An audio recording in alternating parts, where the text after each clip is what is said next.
We are going to learn about coordination, the linking system. This is our fifth lesson, part 3. Spinal cord. Spinal cord extends from the back of the hindbrain to the back of the stomach or lumbar region through the neural canal of the vertebral column. Spinal cord అనేది hind brain నుండి stomach lumbar region అంటే stomach back side ఉంటుంది. Lumbar region వరకు ఇది neural canal ఎక్కడ ఉంటుంది? ఆ neural canal ఎక్కడ ఉంటుందంటే వర్టిబ్రల్ కాలంలో ఉంటుంది. వర్టిబ్రల్ కాలం అంటే బ్యాక్ బోన్లో సెంటర్లో ఒక కెనాల్ ఉంటుంది, దాన్ని న్యూరల్ కెనాల్ అని అంటాం. ఓకే, ఆ వర్టిబ్రల్ యొక్క న్యూరల్ కెనాల్లో హిండ్ బ్రెయిన్ నుంచి స్టమక్ యొక్క లుంబర్ రీజన్ వరకు ఇది స్పీనల్ కార్డ్ అనేది ఎక్స్టెండింగ్ అయ్యి ఉంటుంది. It is almost cylindrical in shape. ఇది సిలిండ్రికల్ షేప్లో ఉంటుంది, అంటే స్తూపాకారంలో ఉంటుంది. Unlike the brain, the white matter is toward peripheral, while grey matter is towards the center of the spinal cord. ఈడ బ్రెయిన్కి స్పీనల్ కార్డ్కి డిఫరెంట్ ఏంటంటే, బ్రెయిన్లో గ్రే మ్యాటర్ సర్ఫేస్ ఏరియాలో ఉంటుంది, వైట్ మ్యాటరు బ్రెయిన్ సెంటర్లో ఉంటుంది.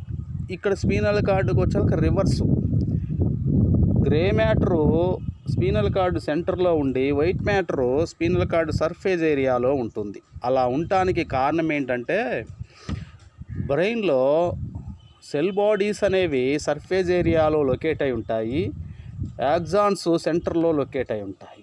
ఇక్కడ స్పీనల్ కార్డుకి వచ్చాక సెల్ బాడీస్ సెంటర్లో లొకేట్ అయి ఉండి యాక్సాన్స్ స్పీనల్ కార్డు సర్ఫేస్ ఏరియాలో లొకేట్ అయి ఉంటాయి. అందుకనే స్పీనల్ కార్డు యొక్క సర్ఫేస్ ఏరియా వైట్ మ్యాటర్ని కలిగి ఉంటుంది. The role of the spinal cord in nerves control was studied largely by the experimentalist of the 16th and 17th century.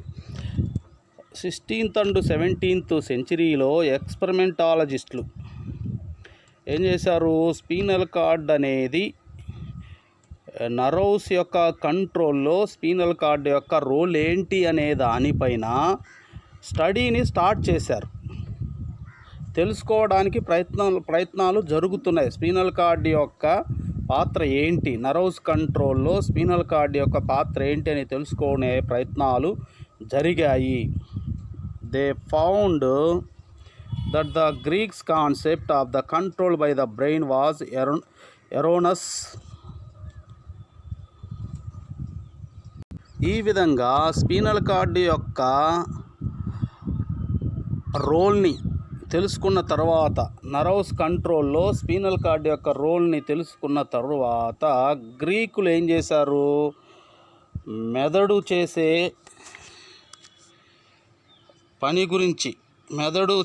పని గురించి లేదా మెదడు గ్రీక్స్ ఇక్కడ concept of control by the brain was erroneous అంటే ఏంటి? గ్రీకులు బ్రెయిన్ కంట్రోల్ కాన్సెప్ట్ని తప్పుబట్టారు. ఫస్ట్లో మనం చూసాం, గ్రీకుల భావన ఏంటంటే బ్రెయిన్ కంట్రోల్లో బాడీలో ఉన్న ఆల్ ఫంక్షన్స్ జరుగుతాయని, బ్రెయిన్ ఒక్కటి మాత్రమే బాడీలో ఉన్న అన్ని ఫంక్షన్స్ని కంట్రోల్ చేస్తాయని ఆ కాన్సెప్ట్ని గ్రీకులు కలిగి ఉన్నారు. ఆ తరువాత స్పీనల్ కార్డుపై స్టడీ స్టార్ట్ అయిన తరువాత బ్రెయిన్ కంట్రోల్ చేసే కాన్సెప్ట్ని, ఫంక్షన్ని కంట్రోల్ చేసే కాన్సెప్ట్ని ఈ గ్రీకులు మరలా తప్పుబట్టారు. Animals were shown to have the ability to respond to stimuli even when the brain was removed. Leonard da Vinci and Stephen Hales both recorded the survival of frogs whose brain had been destroyed. ఏం చేశారు ఇక్కడ అంటే ఇక్కడ both సైంటిస్టులు మనకు కనిపిస్తున్నారు. Leonardo డార్విన్సీ, Stephen హెల్స్ అనే సైంటిస్టులు మనకి కనిపిస్తున్నారు. వీరేం చేశారు, ఫ్రాగ్లో బ్రెయిన్ని రిమూవ్ చేశారు, బ్రెయిన్ని డిస్ట్రాయ్ చేశారు. అలా డిస్ట్రాయ్ చేసినప్పటికి కూడా ఆ ఫ్రాగ్ అనేది సర్వైవల్ అయి ఉంది, బ్రతకగలిగింది.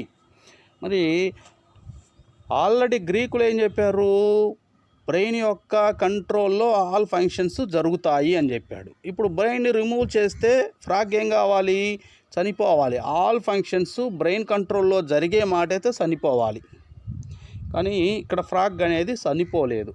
కారణం ఏంటి అంటే స్పీనల్ కార్డు నుంచారు, బ్రెయిన్ని రిమూవ్ చేసి స్పీనల్ కార్డ్, అంటే స్పీనల్ కార్డు కంట్రోల్లో కూడా బాడీలో కొన్ని ఫంక్షన్స్ జరుగుతాయి. అందుకనే ఇక్కడ ఫ్రాగ్ అనేది చనిపోకుండా ఉండింది. మరి ఏం చేశారు తర్వాత, the animal still produced muscular movement if its skin was pinched or picked. స్కిన్ని బాగా టచ్ చేస్తే లేదా స్కిన్ని బాగా పించ్డ్ చేస్తే అదేమైంది, మూమెంట్, మస్కులర్ మూమెంట్ని ఇవ్వగలుగుతుంది. దాంట్లో మస్కులర్ మూమెంట్ కలుగుతున్నాయి ఆ ఫ్రాగ్లో.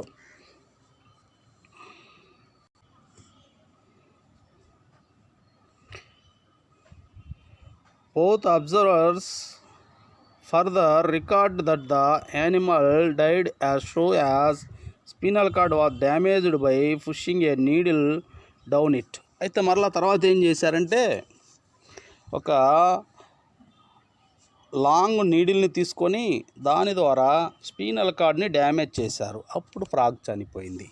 అంటే దీన్ని బట్టి మనకేమర్థమైంది, గ్రీకులు చెప్పిన బ్రెయిన్ కాన్సెప్ట్, బ్రెయిన్ కంట్రోల్లో నర్వ్స్ ఫంక్షన్ను, ఆల్ నర్వ్ ఫంక్షన్స్ అనేవి బ్రెయిన్ కంట్రోల్లో జరుగుతాయని, బాడీలో జరిగే ఆల్ ఫంక్షన్స్ని కంట్రోల్ చేసేది బ్రెయిన్ అని, ఈ కాన్సెప్ట్ని గ్రీకులు చెప్పారు. కానీ ఈ బోత్ సైంటిస్టుల అబ్జర్వేషన్ వల్ల ఏం జరిగింది అంటే బ్రెయినే కాదు, బాడీలో ఫంక్షన్స్ని కంట్రోల్ చేసేది ఇంకోటి కూడా ఉంటుంది, అదే స్పీనల్ కార్డ్. ఇప్పుడు మనకేం అర్థమవుతుందంటే బ్రెయిన్ అండ్ స్పీనల్ కార్డ్ కంట్రోల్లో బాడీలో ఆల్ ఫంక్షన్స్ అనేవి జరుగుతాయనేది మనకు అర్థమైంది. Such evidence suggested that the spinal cord was not simply trunk road for instruction from the brain, but might be control center in its own right. అయితే మనం ఏమనుకుంటున్నాము సాధారణంగా అంటే ఒక ట్రంక్ రోడ్ అనుకుంటున్నాం. స్పీనల్ కార్డు బ్రెయిన్ నుంచి మెసేజ్ని ఆర్గాన్కి, ఆర్గాన్స్ నుంచి మెసేజ్ని బ్రెయిన్కి క్యారీ చేసే ఒక ట్రంక్ రోడ్ అని అనుకున్నాం. అలా కాదు, అది ట్రంక్ రోడ్ మాత్రమే కాదు, అది ట్రంక్ రోడ్డు మాత్రమే కాదు. ఏంటి, ఇంకా కొన్ని ఫంక్షన్స్ని కంట్రోల్ చేసే సెంటర్ కూడా స్పీనల్ కార్డు అనేది మనం మర్చిపోకూడదు. Okay, scientist have been able to trace out the nerves that originate from brain called corneal nerves and those that originate from spinal cord called spinal nerves. There are 12 pairs of corneal nerves which arise from the brain. There are 31 pairs of spinal nerve. మనము already brain గురించి మనం చదివేటప్పుడు మన బాడీలో nerve system అనేది 2 type nerve system ఉంటుంది అని చదివాం. ఏంటిది అది, సెంట్రల్ నర్వ్ సిస్టమ్ ఒకటి, పెరిఫెరల్ నర్వ్ సిస్టమ్ ఒకటి. సెంట్రల్ నర్వ్ సిస్టంలో వచ్చాక బ్రెయిన్, స్పీనల్ కార్డ్ అనే 2 పార్ట్స్ ఉంటాయని చూసాం. ఆల్రెడీ బ్రెయిన్ యొక్క స్ట్రక్చర్ గురించి, ఫంక్షన్ గురించి చూసాం. మరి తర్వాత స్పీనల్ కార్డు గురించి కూడా చూసాం. ఇప్పుడు మనం చూడబోయేది ఏంటంటే నర్వ్స్ గురించి. బ్రెయిన్ టు ఆర్గాన్కి, స్పీనల్ కార్డ్ టు ఆర్గాన్తో కనెక్ట్ అయిన నర్వ్స్ గురించి మనం స్టడీ చేస్తాం. ఆ 2 టైప్ నర్వ్స్ ఉన్నాయి. ఓకేనా. బ్రెయిన్ నుంచి పుట్టిన నర్వ్స్ని కార్నియర్ నర్వ్స్ అని అంటాము. స్పీనల్ కార్డ్ నుంచి ఆరిజినేటెడ్ అయిన నర్వ్స్ని స్పీనల్ నర్వ్ అని అంటాం. బ్రెయిన్ నుంచి వచ్చిన కార్నియర్ నర్వ్ ఎన్నమ్మా అంటే 12 pairs ఉంటాయి కార్నియర్ nerves.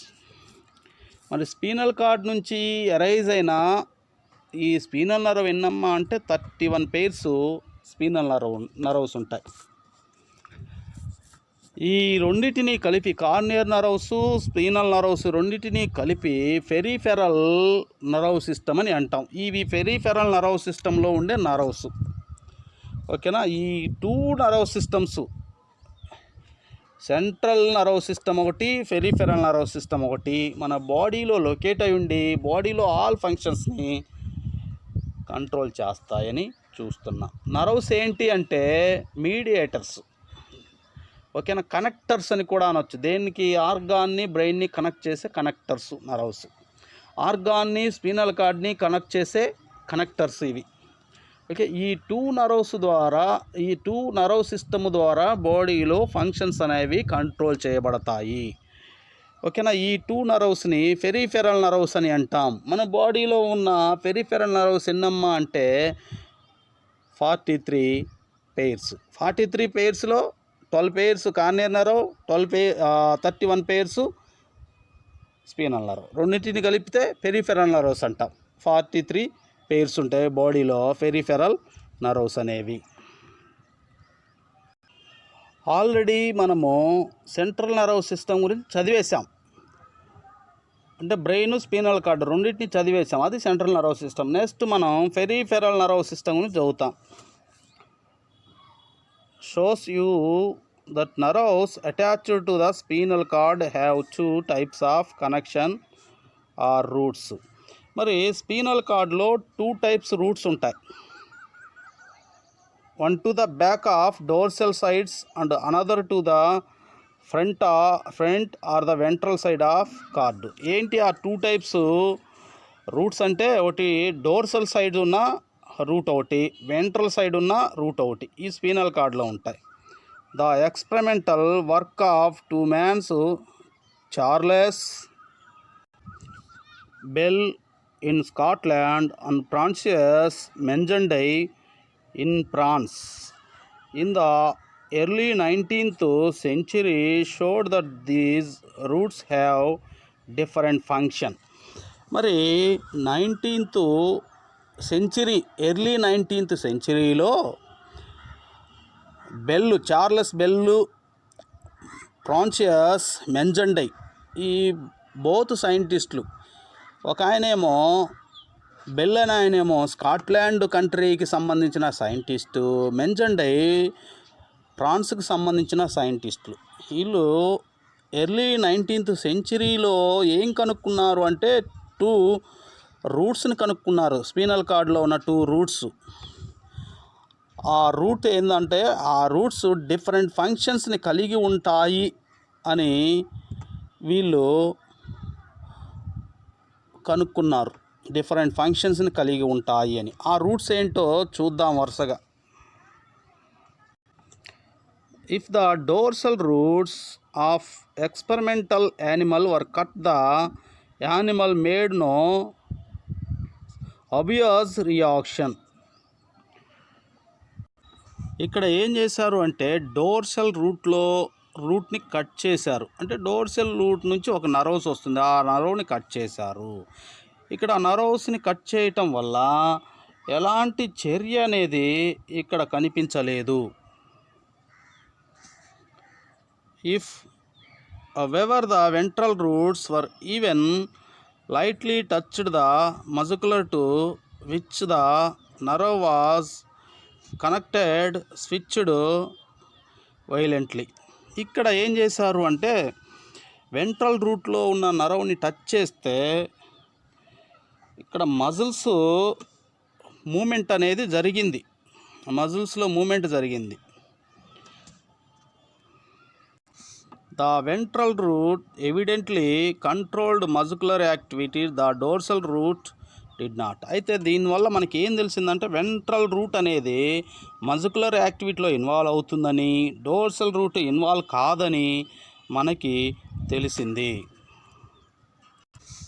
In 1822, the suggested the dorsal root carried message of sensation inwards while the ventral pathway carried outward the instruction for muscular contraction.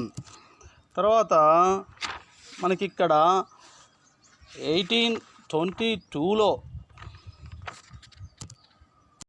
ఈ బోత్ సైంటిస్టులు సజెస్ట్ చేసింది ఏంటమ్మా అంటే డోర్సల్ రూట్లో ఉన్న నరవు సెన్సేషన్కి సంబంధించిన మెసేజ్ని క్యారీ చేస్తాయని, అవి క్యారీ చేసిన మెసేజ్ ఎనలైజ్ చేయబడి ఆ ఎనలైజ్ చేయబడిన మెసేజ్ని మజిల్స్కి క్యారీ చేసేది వెంట్రల్ రూట్ అని, వెంట్రల్ పాత్వే అని తెలిసింది. దానివల్ల మస్కులర్ కంట్రాక్షన్ జరుగుతుందనేది జరుగుతుంది అని ఈ బోత్ సైంటిస్టులు 1822లో సజెస్ట్ చేయటం అనేది జరిగింది. వారు ఎవిడెన్స్ ద్వారా, అబ్జర్వేషన్ ద్వారా క్లియర్గా పరిశీలించి దీనిని సజెస్ట్ చేయటం అనేది జరిగింది. ఈ డయాగ్రామ్ని మనం గమనిస్తే ఇది స్పీనల్ కార్డ్ యొక్క టీఎస్ ట్రాన్స్ఫర్ సెక్షన్. దీనిలో డోర్సల్ ఆర్న్ అంటే డోర్సల్ రూట్ అన్నాం, ఇక్కడ రెండు ఒకటే.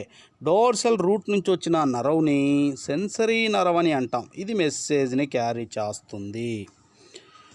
ఇది వెంట్రల్ ఆర్న్, వెంట్రల్ రూట్. ఇదిగో ఇక్కడ రూట్ అని ఇచ్చాడు, రెండు ఒకటే రూట్.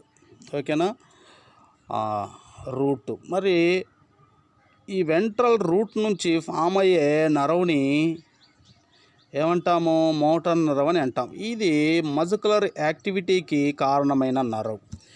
ఈ టూ నరవ్స్ అనేవి స్పీనల్ కార్డుతో కనెక్ట్ అయి ఉంటాయి. ఆర్గాన్ టు స్పీనల్ కార్డుతో కనెక్ట్ అయి ఉంటాయి టూ నరవ్స్. ఇది స్పీనల్ కార్డు యొక్క టీఎస్ ట్రాన్స్ఫర్ సెక్షన్. టీఎస్ అంటే ట్రాన్స్ఫర్ సెక్షను.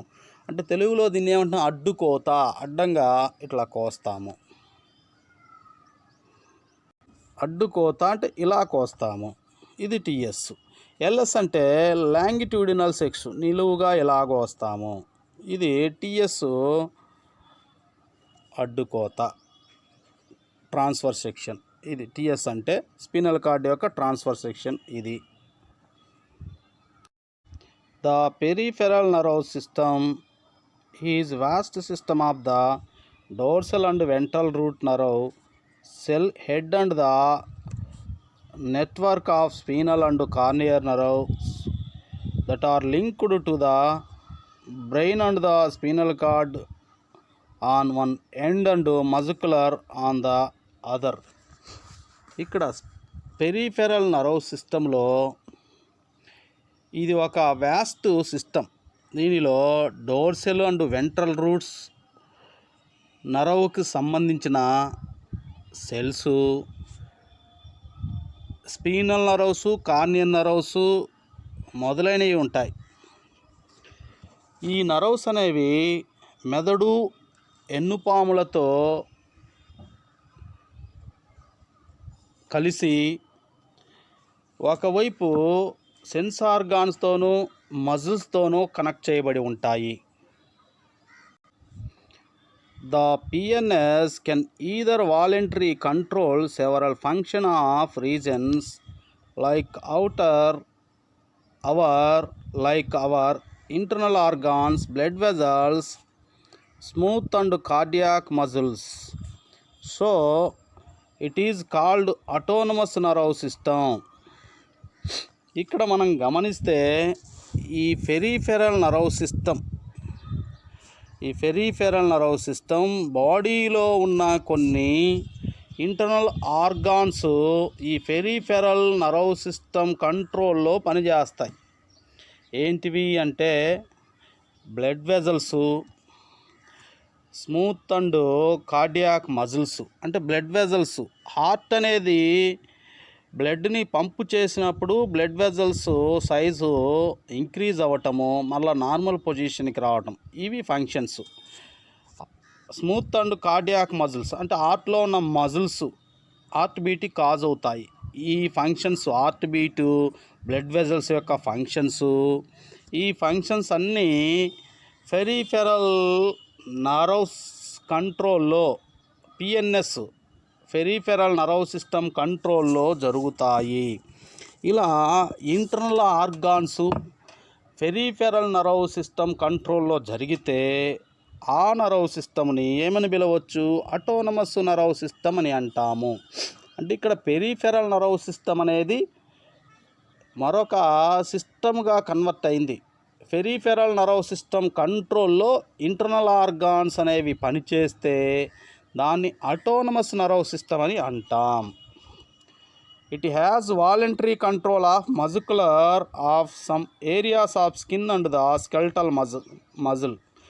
మరి మన కొన్ని వాలంటరీ మూమెంట్స్ జరుగుతాయి. స్కిన్ను, ఓకేనా, స్కెల్టల్కి అటాచ్ అయిన మజిల్స్, ఇవన్నీ వాలంటరీ మజిల్స్ మనకు తెలుస్తాయి. మన చేతుల్ని, మన కాళ్ళని మనం తెలిసే కదిలిస్తాం. వీటిని వాలంటరీ మజిల్స్ అంటాం. ఇవి కూడా పెరిఫెరల్ నర్వ్ సిస్టమ్ కంట్రోల్లో జరుగుతాయి. కానీ ఇవి మనకి తెలుస్తాయి, ఫంక్షన్స్ జరిగినట్లు మనకు తెలుస్తాయి కాబట్టి దీన్ని పెరిఫెరల్ నర్వ్ సిస్టమ్ అనే పిలుస్తాం. మనకి తెలియకుండా ఇంటర్నల్ ఆర్గాన్స్ ఫంక్షన్స్ అనేవి జరుగుతాయి. అవి దేని కంట్రోల్లో జరుగుతాయంటే దాన్ని కంట్రోల్ చేసేదే పెరిఫెరల్ నర్వ్ సిస్టమే. కానీ ఇంటర్నల్ ఆర్గాన్స్ని కంట్రోల్ చేసే నర్వ్ సిస్టమ్ని ఏమని పిలవాలి అంటే దానికి ఇంకొక నేమ్ ఇచ్చాడు, అటోనమస్ నర్వ్ సిస్టమ్ అని అంటాము. ఇది గుర్తుంచుకోవాలి. ఈ అటోనమస్ నర్వ్ సిస్టమ్ అనేది one type of peripheral nerve system. Nerve సిస్టంలో ఒక టైప్ ఇది. We can take up an example to see how certain involuntary function controlled by autonomous nerve system take place our body. మరి మన బాడీలో involuntary ఫంక్షన్స్ని autonomous nerve system ఎలా control చేస్తుంది అంటే దీనికి ఒక ఎవిడెన్స్ ఏంటంటే a very evident observation in the reduction and expansion of the pupil of our eye. ఇక్కడ ఏంటి అంటే మన కంటిలో ఉన్న కనుపాప, ప్యూపిల్ అంటే కనుపాప అంటాం, అది అటోనమస్ నర్వ్ సిస్టమ్ కంట్రోల్లోనే జరుగుతుంది. అది ఎవిడెన్స్. మరి అది ఏమవుతుంది? రిడక్షన్, దాని సైజు తగ్గటంలోనూ, ఎక్స్పాన్స్ కావడంలోనూ, ఇంక్రీజ్ అవ్వటంలోనూ ఈ ఇన్వాల్వ్ వహించేది, ఈ పాత్ర వహించేది అటోనమస్ నర్వ్ సిస్టమ్. అది ఎలాగనో చూద్దాం. When we enter a dark room, we cannot see anything immediately. Slowly, we are able to see the thing around us in the room. మనం ఒక చీకటి గదిలోనికి ప్రవేశించాం. చీకటి గదిలోనికి ప్రవేశించిన వెంటనే ఇమీడియట్గా మనం ఏమి చూడలేం. స్లోగా ఆ చీకటి రూమ్లో మనకి కనిపించడం అనేది మొదలు పెడుతుంది. This is because of increase in diameter of pupil which allows more light in.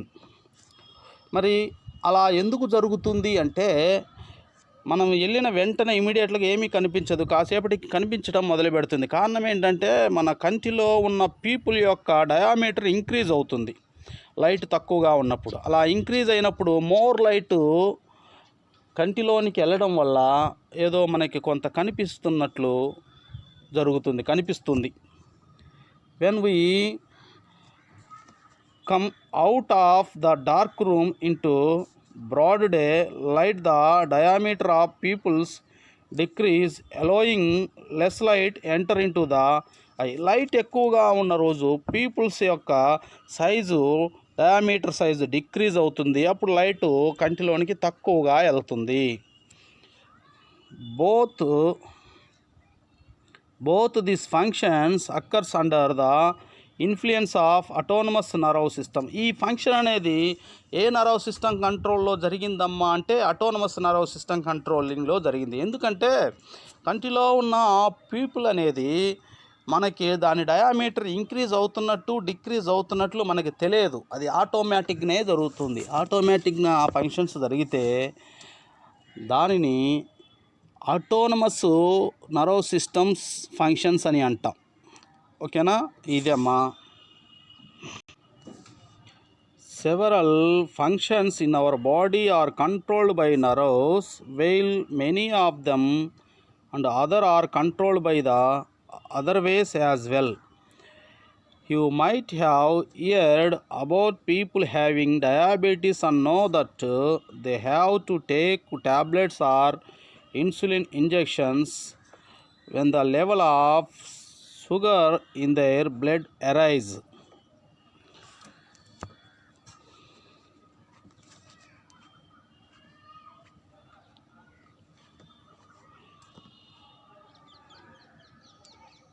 మరి మన శరీరంలో అనేక విధులు నాడుల ద్వారా నియంత్రించబడితే మరికొన్ని ఫంక్షన్స్ అనేవి ఏరే విధంగా నియంత్రించబడతాయి. ఫర్ ఎగ్జాంపుల్ డయాబెటీస్ అంటే చక్కెర వ్యాధి. డయాబెటీస్ ఉన్నవారిలో రక్తంలో చక్కెర శాతం అనేది పెరుగుతుంది. అలా పెరిగినప్పుడు ఇన్సులిన్ ఇంజెక్షన్ని కానీ టాబ్లెట్స్ని కానీ తీసుకోవాలి. మరి ఇన్సులిన్ గురించి మనకు ఎలా తెలుస్తుంది? Let's find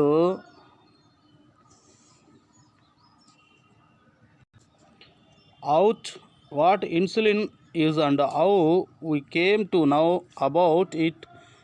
This would also give us an idea of controls other than nerves in our body. మరి బాడీలో రక్తంలో పెరిగిన ఇన్సులిన్ యొక్క కంటెంట్ ఇంక్రీజ్ని మరి తగ్గించేది ఏంటి? బాడీలో రక్తంలో పెరిగిన గ్లూకోజ్ యొక్క కంటెంట్ని తగ్గించేది ఏంటి? కంట్రోల్ చేసేది ఏంటంటే ఇన్సులిన్. మరి ఇన్సులిన్ని రిలీజ్ చేసే సిస్టమ్ ఏంటి బాడీలో అంటే నర్వ్ సిస్టమ్ కాదు, అది మరొక సిస్టమ్. కాబట్టి బాడీలో ఫంక్షన్స్ని కంట్రోల్ చేసేది ఒక నర్వ్ సిస్టమే కాకుండా మరొక సిస్టమ్ అనేది ఫంక్షన్స్ని కంట్రోల్ చేస్తుంది. ఈ బ్లడ్లో షుగర్ లెవెల్ని కంట్రోల్ చేసేది ఇన్సులిన్ని రిలీజ్ చేసేది అదేంటమ్మా అంటే endocrine system.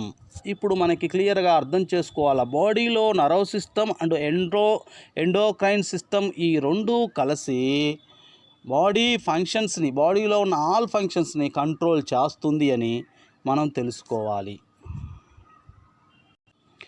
Research in the past 2 decades had brought out an interesting fact.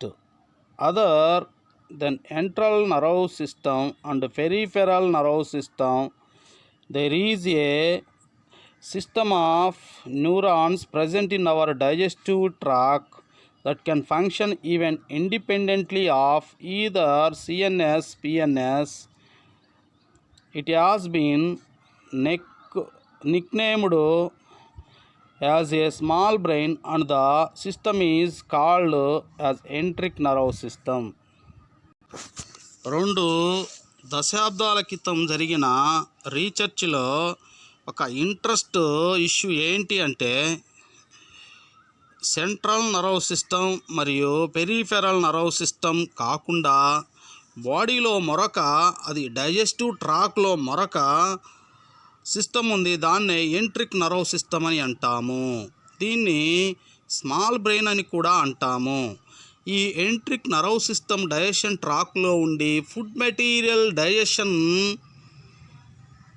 యొక్క ఫంక్షన్లో ఇది ఇనిషియేట్ చేస్తుంది. దీని ఎంట్రిక్ నర్వ్ సిస్టమ్ ఇనిషియేట్తో డైజెషన్ ట్రాక్లో కొన్ని ఫంక్షన్స్ అనేవి జరుగుతాయి. Autonomous nerve system we know that medulla oblongata is the region that regulate heartbeat, breathing, the system that help to bring about such activities of internal organs is called autonomous nervous system. Normally, such involuntary activities take place by the coordinated effect of the medulla oblongata and autonomous nervous system. ఇక్కడ మనం గమనిస్తే ఈ autonomous nerve system అనే అంటే ఏంటి అని చూసాం. Internal organs మనకి తెలియకుండానే ఆటోమేటిక్గా పనిచేస్తాయి. అది దేని కంట్రోల్లో పనిచేస్తాయని చూసామంటే అటోనమస్ నర్వ్ సిస్టమ్ కంట్రోల్లో పనిచేస్తాయని చూసాము.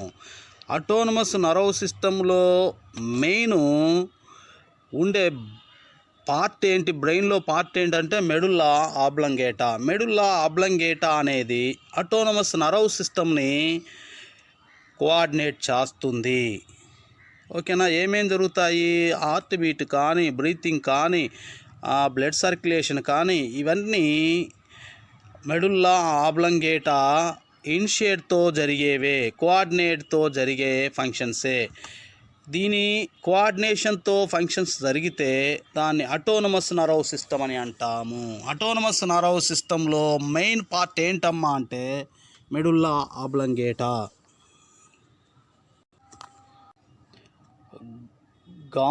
Ganglia near the vertebral column are connected to the spinal cord by nerve. మరి ఈ గాంగులియా అనేది ఎన్నుపాముకి ఇవి దగ్గరగా ఉంటాయి. ఇవి నాడులను ఎన్నుపాముతో కనెక్ట్ చేస్తాయి. The sympathetic system is formed by the chain of ganglia on either side of the vertebral column. Vertebral కాలంకి ఈదర్ సైడ్ ఉన్న గాంగులియాస్ నుంచి సింపాథెటిక్ సిస్టమ్ అనేది ఫామ్ అయింది. And the associated nerves, the parasympathetic system is formed by nerve arising from the ganglia of the brain, the posterior part of the spinal cord. మరి ఈ parasympathetic nerve system అనేది brain, spinal card, ప్రొస్టీరియర్ part నుంచి, ఈ ప్రొస్టీరియర్ part నుంచి ఏర్పడిన గాంగులియాస్తో connect అయి ఉన్న nerves ద్వారా ఈ పారాసింపాథెటిక్ నర్వ్ సిస్టమ్ అనేది ఏర్పడింది. This together constitute the autonomous nerve system. ఈ రెండూ కలిసి అటోనమస్ నర్వ్ సిస్టమ్ని ఏర్పాటు చేస్తాయి. It is the part of the peripheral nerve system consisting of 12 pair of cranial nerve and 31 pair of spinal nerve. మరి ఇది ఈ అటోనమస్ నర్వ్ సిస్టమ్ అనేది పెరిఫెరల్ నర్వ్ సిస్టంలో ఒక భాగము. దీనిలో పెరిఫెరల్ నర్వ్ సిస్టంలో ఎన్ని పేర్స్ ఉంటాయి అంటే కార్నియల్ నర్వ్ 12 pairs ఉంటాయి, తర్వాత స్పినల్ నర్వ్ 31 pairs ఉంటాయని చూసాం. ఇక్కడ మనం బాగా పరిశీలిస్తే ఏంటి అంటే ఈ అటోనమస్ నర్వ్ సిస్టమ్ని 2 typesగా డివైడ్ చేశారు. Sympathetic nerve system, parasympathetic nerve system అని. మరి సింపాథెటిక్ నర్వ్ సిస్టంలోనేమో నర్వ్స్ అనేవి ఈ స్పీనల్ కార్డ్ యొక్క ఈదర్ సైడ్ నుంచి వచ్చిన గాంగులియాతో నర్వ్స్తో కనెక్ట్ అయి ఉంటాయి. పారాసింపాథెటిక్ నర్వ్ సిస్టంలోనేమో brain, spinal cord, posterior part నుంచి వచ్చిన గాంగులియాతో నర్వ్స్ అనేవి కనెక్ట్ అయి ఉంటాయి. ఈ విధంగా ఈ రెండూ కలిసి అటోనమస్ నర్వ్ సిస్టమ్ని ఏర్పాటు చేస్తాయి. ఈ అటోనమస్ నర్వ్ సిస్టము ఏం చేస్తుందో ఒక్కసారి మనం చూద్దాం. ఇక్కడ మనం చూస్తున్నాం sympathetic nerve system, parasympathetic nerve system. ఈ అటోనమస్ నర్వ్ సిస్టంలో ఈ parts. Sympathetic nerve system vertebral column either side నుంచి ఫామ్ అయినట్లు చూస్తున్నాం. Parasympathetic nerve system brain and spinal cord posterior పార్ట్లో ఉన్న గాంగులియాస్ నుంచి ఫామ్ అయ్యాయి. సింపాథెటిక్ ఏమో వర్టిబ్రల్ కాలంలో ఉన్న ఈదర్ సైడ్ ఉన్న గాంగులియాస్ నుంచి ఫామ్ అయినట్లు చూసాం. ఈ రెండు ఈ విధంగా ఫామ్ అవుతాయి. సింపాథెటిక్ నర్వ్ సిస్టమ్ అనేది, సింపాథెటిక్ నర్వ్ సిస్టమ్ ఏం చేస్తుంది అంటే బాడీలో ఫంక్షన్స్ని ఇంక్రీజ్ చేస్తుంది. పారాసింపాథెటిక్ నర్వ్ సిస్టమ్ బాడీలో ఫంక్షన్స్ని డిక్రీజ్ చేస్తుంది. ఈ ఫంక్షన్స్ని ఇంక్రీజ్ చేయడంలో డిక్రీజ్ చేయడంలో ఇన్వాల్వ్ అవుతాయి. ఒకసారి మనం పారాసింపాథెటిక్ నర్వ్ సిస్టంలో ఏమేమి ఆర్గాన్స్ ఉన్నాయో పరిశీలిద్దాం. వరుసగా పరిశీలించండి. ఇవి అన్ని ఇంటర్నల్ ఆర్గాన్స్ సింపాథెటిక్ నర్వ్ సిస్టంతో పారాసింపాథెటిక్ నర్వ్ సిస్టంతో కనెక్ట్ అయి ఉన్నాయి. ఈ సింపాథెటిక్ నర్వ్ సిస్టమ్ ఈ రెండు కలిస్తే ఏ నర్వ్ సిస్టమ్ అయింది? అటానమస్ నర్వ్ సిస్టమ్ అయింది. ఈ autonomous nerve system internal organs యొక్క ఫంక్షన్ని డిటర్మైన్ చేస్తాయి. ఇవి ఎక్కడి నుంచి ఫామ్ అవుతాయో మనం చూసాము. ఓకే అమ్మా, నెక్స్ట్ మనం అదర్ కోఆర్డినేషన్ గురించి నెక్స్ట్ వీడియోలో చూద్దాం.